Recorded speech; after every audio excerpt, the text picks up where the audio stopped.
Hey, what's up everybody? Viking here today, and I have a Sylvan deck profile for you guys for the April 2015 format.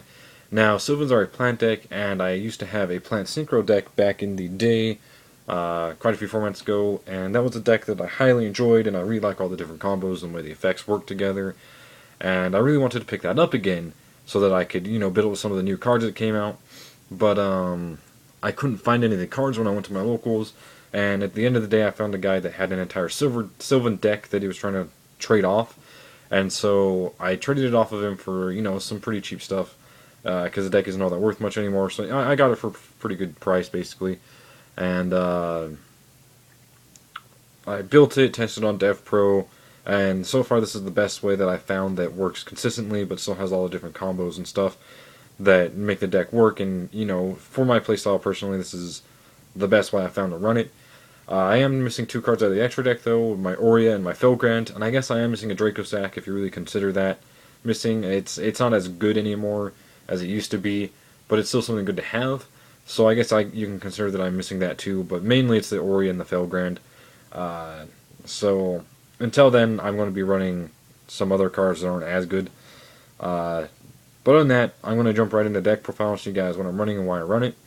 And yeah, so to start off with the monsters, I have 3 Lone Fire. This card is amazing. Now it's at 3. The deck is actually quite a bit more consistent than it used to be. And it's just, you abuse it so well between Peaskeeper, Miracle Fertilizer, things like that. And it makes Quasar if you happen to draw it with other cards or you get set up, so it's pretty cool. Then I have the one Lone, or Dandelion, of course. Dandelion is amazing. I don't know why more people don't run it. There's so many different combos and different plays that you can get off of Dandelion. And if all else fails, it's a really good stall card. So you can, set it and then you get tokens and then the tokens protect you, things like that. So I really like the Dandelion. Then I have the one Spore and the one Glow Bulb, of course, your standard tuners for the deck. They're really amazing. They get you all sorts of different plays. Glow Bulb can get you into Naturia Beast, which is like an instant win against Necros. So, just all sorts of different things that come out of these. This is the main, I guess, standard plants that most people run in any plant deck. For the Sylvans, I have 3 hermit trees. Now that Lone Fire is at 3, this card is a lot more viable at 3. I remember when my friend had this deck a long time ago, and they only ran 2 of these just because it was cloggy. Well, now between the Rose Lovers and the 3 Lone Fires, this is so much better. Then I got the 3 sagequoia, of course. You summon it from hand, you make a rank 7, your lovely synchros, things like that. Just a really amazing card. And it recycles your Sylvan Charities when it's excavated, so that's a pretty good thing too.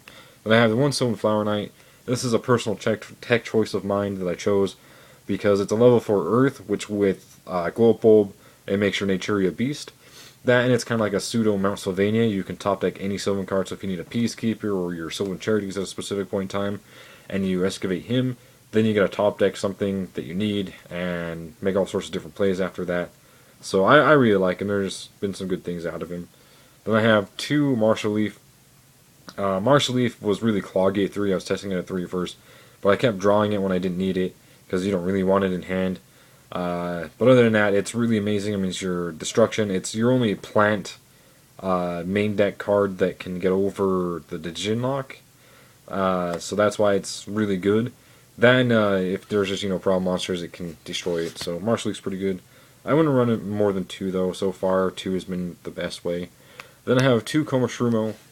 He's your MST, basically, of the deck. And early game, if you draw him, he's not bad to draw because you can set him and then excavate 5 cards, which instantly basically sets up your grave for your next turn plays and gets you going. So, really amazing card.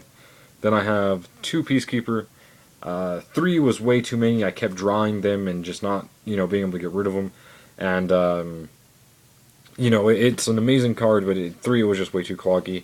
So I stuck with 2, and it works out perfectly well. I mean, you summon your Lone Fires off it, summon a tree, summon a tuner, all sorts of different things that this card can lead into, and it's just really amazing.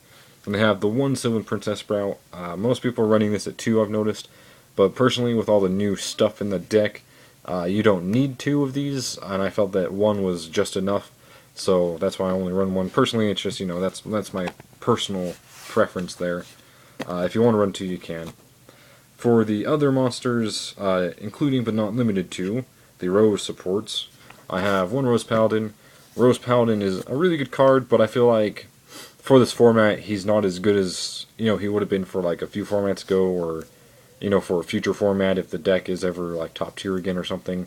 But he's still pretty good. He's kind of like having a fourth sagequoia. And in the off chance that you do go against a deck where he can actually attack over something, he's really good in that situation too. So the 1 Rose Paladin. Then I have 2 Rose Lovers. This card is absolutely amazing. And it's actually because of these cards and the fact that Lone Fire went to 3 is why I wanted to pick up a plant deck. Rose Lover is really good because it fixes cloggy hands. It gets hermitries out of your hand. It can get tuners out of your hand. It can make all sorts of synchros in rank 7 and rank 8 plays.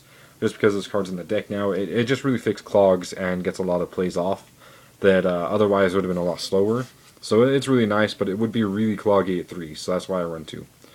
Then I have 2 Rose Archer, because traps are very, very painful. So I decided to put 2 of these in, even though it's not viable against Sneakraws at all. Against everything else, I felt that it was pretty necessary. And then in that sense, it's also a very easy side out against Sneakraws. So that's why these are in here. Then for the last 3 monsters, I have 3 Effect Veilers. Veiler is one of my favorite cards in the deck just because not a lot of people run it, which I guess kind of makes it somewhat unique to me and the few other people that I saw that were running. I think I saw 2 people that ran this card. But also, it's your protection and your effect negation all in one kind of card. The reason why I say that is because against Sneakraws, if they summon Trish, you can negate Trish's effect, so it saves you. Or if they summon a Manju Senju and they need that Manju Senju search, you can negate that search and basically ruin them next turn because they weren't able to make their plays. And then against the Tellarknights, they can't Altair, they can't Vega, they can't Triver. You know, all those different cards they can't use. And it interrupts them a lot, and it's just really amazing, I felt, for the format. And it was very useful, I felt, to put in the deck, and I proved myself right in that matter, and it's gotten me out of so many jams. And has, you know, saved me a lot, and I really like the card in this deck. So 3 Effect Veiler. That was it for the monsters. There's quite a lot of monsters in this deck. I've noticed that just Sylvan decks are kind of like that. The rest of the deck is spells. There's no traps, so I'm going to move on to that right now. We have 3 Sylvan Charities.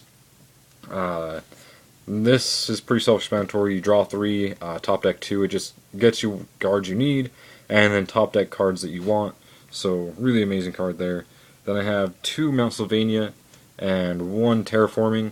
The reason why I chose this ratio specifically is because 3 Mount Sylvania got really cloggy. I didn't want to run 3 Mount Sylvania and like 1 or 2 Terraforming. That was too many cards. So I decided to just go with the 2 and the 1 ratio, because at this point, you get the Terraforming and it deck thins for you. So that's right there a plus, because then you don't have to worry about excavating these. But even then, you don't excavate these as often just because there's less of them to deal with. And it saved me space for other cards. So that's why I kind of like it like this. It's just, so far, it's been more consistent this way. For the other spells, I have 3 Miracle Fertilizer. Amazing card. You can abuse it so well because of Lone Fire, your tuners, your trees, you know, all that different stuff. Just an amazing card. 1 Soul Charge, because obviously Soul Charge. 1 Raigeki, and 1 Book of Moon. Not a lot of people have noticed are running Raigeki and Book of Moon. I don't know why, because these cards are so viable in the format and so good in the deck, because you don't have any outs to Darklaw. You don't have many outs to the Djinn Lock. You only have your marshalleafs in that situation. Against Burning Abyss, you don't really have much against that either, unless you Veiler the Tour Guide, of course. But these 2 just can really help against those matchups, especially with the cards that can hurt you a lot, or the Djinn Lock, or, you know, Darklaw, of course. It really just gets you out of those situations, and I've noticed that these will help you so much more than if you had something else in place of these. So that's why I run the Book of Moon and the Raigeki. So that is it for main deck. It is 40 cards. It is a very, very tight deck, though. Space is really hard to find. It's hard to move things around for different numbers of things. But so far, this is, like I said earlier, the most consistent way that I found to run it in my playstyle. So that's that. And now I'm going to move on to the extra deck. And again, I am missing my Orea and my Felgrand, and I guess Draco Sack if you really want to consider that one. But I'll just show you what I have for now. I have the 1 Formula Synchron. Amazing. It gives you draw power. It opens up more synchro plays because it's a level 2 tuner. And it makes your quasar if you happen to be able to do that. Then I have the 1 Armory Arm. Army Arm is a really good card, but I'm probably going to take it out when I get my other XYZs. There's just been a few moments where this has actually saved me. So Then the one catastor and the one armaedes, these are just generic level 5s that are decent in different situations. And then the one naturia beast, of course, because auto win against Negras, basically auto win against Q-tips. A really good card. Then I have the one naturia barkion. I never make this card because it's kind of hard to make, but not even that, it kind of hurts you to banish stuff. So this is a card that I'm absolutely taking out, just because you can't utilize it very well in this deck, just because banishing stuff from your grave hurts you a bit.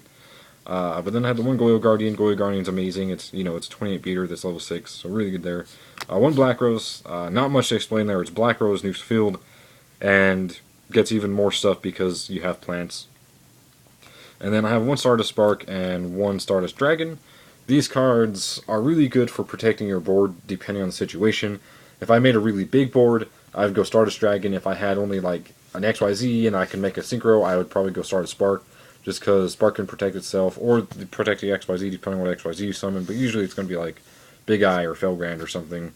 So, they just have their different situations that they're good in, and if you need to play grind game, they're really good for protecting yourself. So that's why I have those. Then the one Leo, because it's amazing against, a lot of different things. One Star Eater.